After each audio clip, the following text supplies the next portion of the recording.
chicken. Fried chicken. Ayan guys, fried chicken. And guys, magluluto tayo ngayon ng salted chicken. So, ito yung ating mga ingredients. Ayan, maglalagay tayo ng butter, yung egg yolk ng salted egg. Ayan. Yung ating marinated chicken.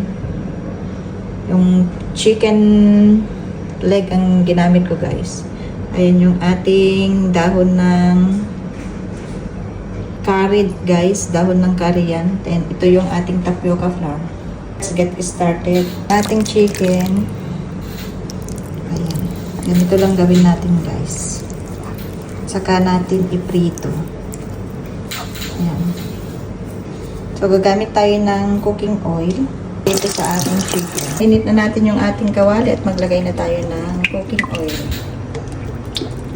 Ladip na natin yung chicken dito sa ating tapioca flour. So mainit na, isa-isahin natin ilagay yung ating chicken.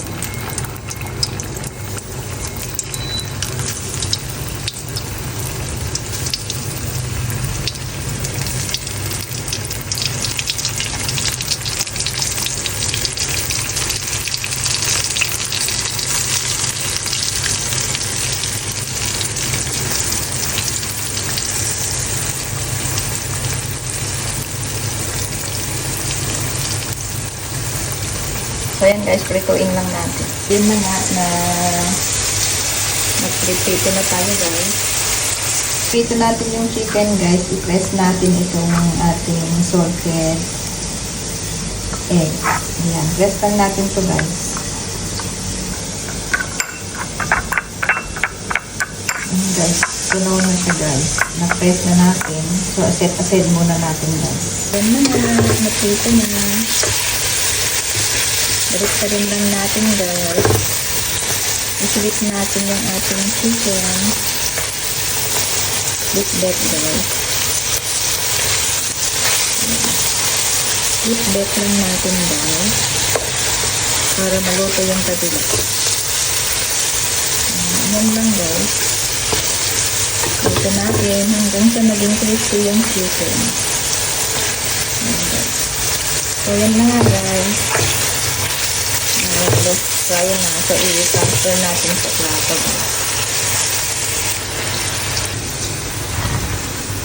Nga guys, start na natin iluto yung ating salted chicken.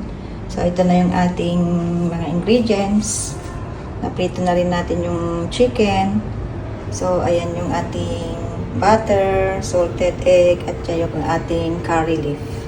So, ayan, mainit na yung ating kawali. Lagay na natin itong butter.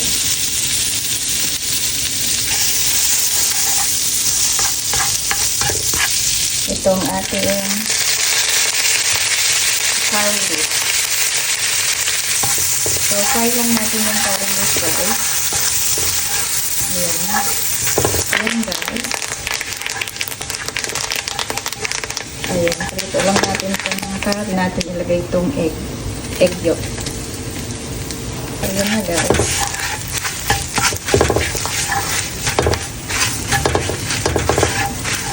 Tunawin lang natin yung egg yolk.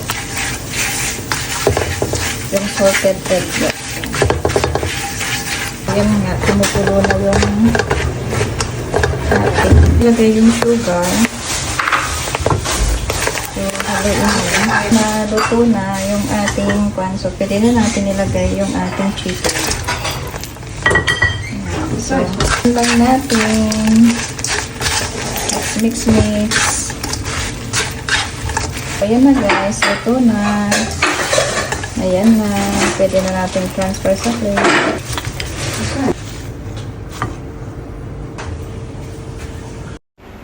Thank you for watching guys. Please subscribe to my YouTube channel, Abby's Kitchen Vlog. Likes, comment, and share.